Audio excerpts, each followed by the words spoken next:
अस्सलाम वालेकुम guys and welcome to अबाबिल। दोस्तों, तैयारों को ज़मीन में दफन करना कोई नई बात नहीं है। ऐसा करने की सबसे बड़ी वजह ये होती है कि कोई मुल्क नहीं चाहता कि दुश्मन उसके कीमती तैयारों को तबाह कर दे। मसलन जब 2003 में अमेरिका ने इराक पर हमला किया था तो सद्दाम हुसैन ने अपने तमाम जदीद जंगजू तैयारे ज़मीन में दफन कर दिए थे ताकि वो तबाह ना हो। लेकिन ऑस्ट्रेलिया के बारे में ऐसा नहीं था। ऑस्ट्रेलिया को किसी हमले का ख़तरा नहीं था, ताहम फिर भी ऑस्ट्रेलिया ने ऐसा किया। ऑस्ट्रेलिया ने अपने तमाम तैयारे नहीं दफन किए थे, बल्कि सिर्फ पुराने तैयारों को दफन किया था जो कि ऑस्ट्रेलिया ने रिटायर कर दिए थे, और इसकी वजह कारकुनों की हिफाजत थी। सवाल यह है कि सिर्फ रिटायर्ड फाइटर जेट से ऑस्ट्रेलिया के कारकुनों को ऐसी क्या प्रॉब्लम हो सकती थी जो इसे दफनाने की वजह बनी। आज की वीडियो इसी बारे में है, सो लेट्स स्टार्ट। F111 एडवार्क अपने वक्त का जदीद तैयारा था। हालांकि इसमें कुछ मसाइल भी थे। इसे एक ऐसा तैयारा बनाया गया था जो हर काम के लिए इस्तेमाल हो सके, मतलब ये एक ऑल राउंडर फाइटर जेट था। इतना कि इसे नेवी भी इस्तेमाल कर सकती थी अपने कैरियर बेस्ड फाइटर के तौर पर, और यूएस एयर फोर्स भी सुपरसोनिक स्ट्राइक कैपेबिलिटी के तौर पर इसे इस्तेमाल कर सकती थी। इससे कोई भी रोल करवाया जा सकता था, चाहे वो फाइटर एयरक्राफ्ट के तौर पर हो यानी एयर टू एयर कॉम्बैट हो, या फिर बॉमर रोल हो यानी ज़मीनी ठिकानों पर हमला करने के लिए हो। मतलब ये ऑल इन वन एयरक्राफ्ट था। F111 एडवार्क ने एक तवील कैरियर हासिल किया। अमेरिका की फ़ौज ने इसे 1998 तक रिटायर नहीं किया, और रॉयल ऑस्ट्रेलियन एयरफोर्स ने दिसंबर 2010 तक F111 उड़ाया। और जब ऑस्ट्रेलिया ने इन तैयारों को रिटायर करके डिसमेंटल करना शुरू किया तो इन्हें एक नए मसले का सामना हुआ। इन तैयारों को डिसमेंटल करने पर इन्हें मालूम हुआ कि इन तैयारों के एयर फ्रेम को बनाने में एक ऐसी चीज़ इस्तेमाल की गई थी जो इंसानों के लिए बहुत ज़्यादा ख़तरनाक थी।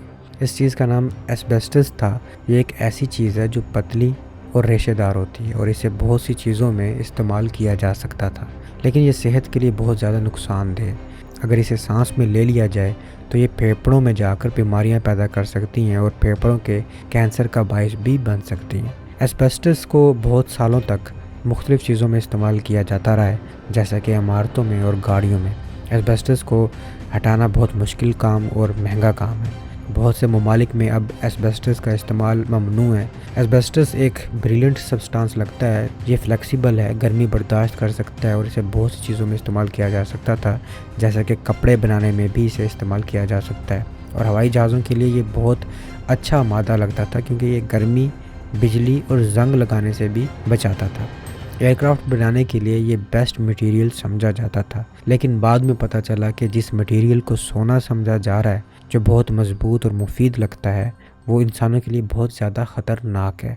एस्बेस्टस इतनी ख़तरनाक चीज़ है कि एक बार जब ये हमारे जिस्म में दाखिल हो जाए तो इसे निकालना नामुमकिन हो जाता है। वक्त के साथ साथ एस्बेस्टस जिस्म के अंदर ज़ख़म और सोजिश पैदा करता है, और आखिरकार कैंसर का बायस भी बन सकता है। ऐसे केसेस को मेसोथेलियोमा कहते हैं, जो तकरीबन हमेशा एस्बेस्टस की वजह से होती है। एस्बेस्टस की वजह से होने वाली बीमारियों में बहुत वक्त लगता है। कभी कभी तो ऐसा होता है कि लोगों को एस्बेस्टस के साथ काम किए हुए 10 या 20 साल बाद कैंसर हो जाता है। तो जब ऑस्ट्रेलिया ने अपने F111 तैयारों को रिटायर करने का फ़ैसला किया तो मंसूबा साज़ों ने इनकी तफसीलात देखी और तय किया कि तैयार की कुछ चीज़ें काबिल इस्तेमाल हैं, जैसा कि इंजन और इसके पर वगैरह, सवाए जहाज़ के धड़ यानी कि फ्यूजलाज के, जिस पर वो ख़तरनाक मादा इस्तेमाल किया गया था। पर इंजन और वो सब चीज़ें जो ऐसे पैनल्स के साथ नहीं जोड़ी गई थी, इन्हें हटा दिया गया। ऑस्ट्रेलिया की फ़ौज ने महसूस किया कि एस्बेस्टस के ख़तरे से मज़दूरों को बचाने के लिए जो एहतियातें ज़रूरी थी वो इतने ख़र्च के काबिल नहीं थी। इस मकसद के लिए नए इमारतें बनानी पड़ती और सैकड़ों मज़दूरों को हिफाजती सामान फराहम करना पड़ता। इसके बावजूद अगर हिफाजती सामान सही तरीके से ना इस्तेमाल किया जाता तो हुकूमत को मुकदमों या तबी अखराजात का सामना करना पड़ता। तो इन्होंने इतना कुछ झेलने की बजाय इसे दफनाना सबसे आसान समझा, और ऐसा ही किया गया। F111 का जिक्र चल ही रहा है तो इसकी कुछ हिस्ट्री भी जान लेते हैं। दोस्तों, दहाइयों तक अमेरिकी फ़ज़ाइया का मंसूबा बहुत आसान था। वो सोवियत यूनियन पर हमला करने के लिए अपने बड़े बमबार तैयारों को ऊंची ऊंचाई पर उड़ाकर दुश्मन को तबाह करना चाहते थे। यानी इनकी प्रायोरिटी थी कि इनका बमबार तैयारा जितनी ऊंची परवाज़ करते हुए दुश्मन पर बॉम्ब गिराएगा उतना ही सेफ रहेगा। ये बहुत आसान सा मंसूबा था। लेकिन फिर सोवियत यूनियन ने 70,000 फीट की ऊंचाई पर प्रवास कर रहे अमेरिका के U-2 जासूस तैयारों को मार गिराया था। इसके बाद ये ख्याल कि ऊंचाई पर उड़ने वाले बमबार तैयारे اپنے ہدف کو ضرور مار سکتے ہیں غلط ثابت ہوا۔ امریکی فضائیہ کو ایک ایسا طریقہ چاہیے تھا جس سے وہ یقینی طور پر اپنے دشمن کو نشانہ بنا سکے۔ خوش قسمتی سے امریکی فضائیہ اور ناسا 1950 کی دہائی میں کچھ نئے اور دلچسپ طیارے ڈیزائن کر رہے تھے۔ ان میں سے ایک ویریبل جیومیٹری یا سوئنگ ونگ طیارے تھے۔ یہ ایسے طیارے ہوتے ہیں جن کے پروں کو موڑا جا سکتا ہے۔ یہ پرندوں کی طرح اڑتے ہیں۔ جب وہ آہستہ اڑتے ہیں تو اپنے پنکھ پھیلا لیتے ہیں، اور جب وہ تیزی سے اڑتے ہیں تو اپنے پنکھ سمیٹ لیتے ہیں۔ امریکی فضائیہ اور بحریہ کو ایسے ہی جنگجو طیارے چاہیے تھے جو چھوٹے رن وے اور بحری جہازوں سے اڑان بھر سکیں اور پھر اپنے پروں کو سمیٹ کر دشمن کے ریڈار سے بچتے ہوئے تیزی سے حملہ کر سکیں۔ امریکی بحریہ اور فضائیہ دونوں کو ایک نئے جنگجو طیارے کی ضرورت تھی، لیکن ان کی ضروریات تھوڑی مختلف تھی، اور F-111 پہلا ایسا طیارہ تھا جسے دونوں اداروں نے مشترکہ طور پر بنانے کا فیصلہ کیا۔ اس منصوبے میں بہت سی مشکلات آئیں۔ دونوں ادارے ایک نیا لڑاکا طیارہ چاہتے تھے، لیکن بحریہ کا زیادہ تر توجہ دشمن کے طیاروں کو مار گرانے پر تھی۔ انہیں ایک ایسا طیارہ چاہیے تھا جو زیادہ سے زیادہ دشمن کے طیاروں اور میزائلوں کو مار سکے۔ دوسری طرف فضائیہ زمین پر حملہ کرنے کے لیے ایک نئے لڑاکا طیارے کی تلاش میں تھی۔ مزید برآں، چونکہ دونوں ادارے ناسا کے ایک تجرباتی طیارے X-5 میں استعمال ہونے والے ویریبل سویپ پروں کو آزمائش کرنا چاہتے تھے، اس لیے طیارے کی ضروریات بہت پیچیدہ ہو گئی۔ وزن میں اضافہ، تاخیر اور لاگت میں اضافے کی وجہ سے امریکی بحریہ نے آخرکار اس منصوبے سے دستبرداری اختیار کر لی۔ اس کے بعد ڈیزائنرز نے فضائیہ کی ضرورت کو پورا کرنے پر توجہ دی اور F-111 کو سروس میں لایا گیا۔ اس میں بہت اچھا زمینی ریڈار تھا جس کی مدد سے یہ درختوں کی اونچائی پر پرواز کر سکتا تھا، یہ آواز کی رفتار سے زیادہ تیز اڑ سکتا تھا اور زمین پر موجود دشمنوں کو نشانہ بنانے میں بہت مؤثر تھا، اور اس کے خوبصورت اور بدلتے ہوئے پنکھ اسے بہت خوبصورت بنا دیتے تھے۔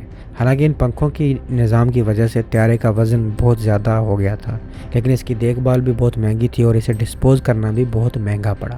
یہ 2000 فٹ کے چھوٹے رن وے سے اڑان بھر سکتا تھا اور بغیر ریفیولنگ کرائے سمندر پار کر سکتا تھا۔ اس نے پہلی بار ویتنام کی جنگ میں کم اور زیادہ اونچائی پر بمباری کی، پھر لیبیا میں اور پھر آپریشن ڈیزرٹ اسٹارم میں بھی۔ اس نے آپریشن ڈیزرٹ اسٹارم میں پہلا دشمن طیارہ گرایا۔ اس نے ایک عراقی جنگجو طیارے کے ساتھ ایئر کمبیٹ لڑی اور اسے زمین پر گرایا۔ اس کے ہی ورژن نے بہت سے عراقی ٹینک بھی تباہ کیے۔ اس نے 1500 سے زیادہ عراقی ٹینک تباہ کیے۔ اس طیارے کا ایک ایسا ورژن بھی تھا جس میں کوئی ہتھیار نہیں لگے تھے اور اسے الیکٹرانک جنگ کے لیے استعمال کیا جاتا تھا۔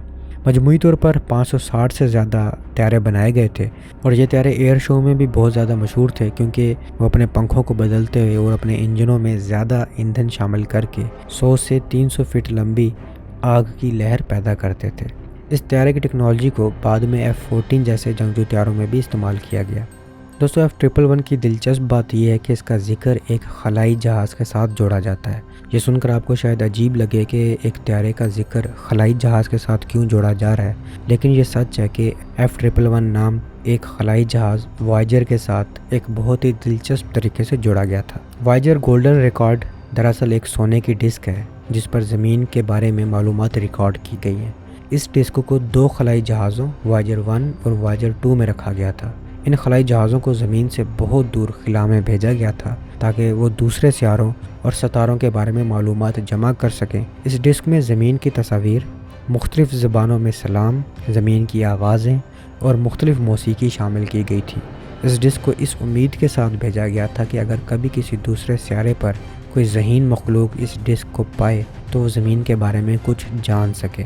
F-111 ایک بہت مشہور جنگجو طیارہ تھا۔ اس طیارے کی آواز کو بھی وائجر گولڈن ریکارڈ میں شامل کیا گیا تھا۔ یہ اس لیے کیا گیا تھا تاکہ کسی دوسرے سیارے پر رہنے والے لوگوں کو یہ پتہ چل سکے کہ زمین پر کس طرح کے طیارے اڑتے ہیں۔ یہ ایک بہت ہی دلچسپ سوال ہے کہ یہ کیوں کیا گیا۔ سائنسدانوں کا خیال تھا کہ اگر کبھی کسی دوسرے سیارے پر کوئی ذہین مخلوق اس ڈسک کو پائے، وہ اس سے زمین کے بارے میں بہت کچھ جان سکے۔ وہ یہ جان سکیں کہ زمین پر زندگی کیسی ہے، ہم کیا چیز بناتے ہیں اور ہم کیسے آوازیں نکالتے ہیں۔ تو اگر ایلینز کے ہاتھ یہ ڈسک لگتی ہے تو وہ ہمارے طیاروں کے بارے میں اگر جاننا چاہیں گے تو F-111 کی آواز ہی انہیں سنائی دے گی۔ یاد رہے، وائجر 1 اور 2 اس وقت زمین سے بلینز مائلز دوری پر ہیں، جو کہ 1977 میں خلا میں بھیجے گئے تھے، اور یہ آج بھی زمین پر ڈیٹا ٹرانسمٹ کر رہے ہیں۔ تو اب تک کے لیے اتنا ہی۔ امید ہے آپ کو آج کی اس ویڈیو سے کافی نالج ملا ہوگا۔ ملتا ہوں ایک نئی ویڈیو کے ساتھ، تب تک کے لیے اپنے ہوسٹ بلال کو اجازت دیجیے۔ اللہ حافظ۔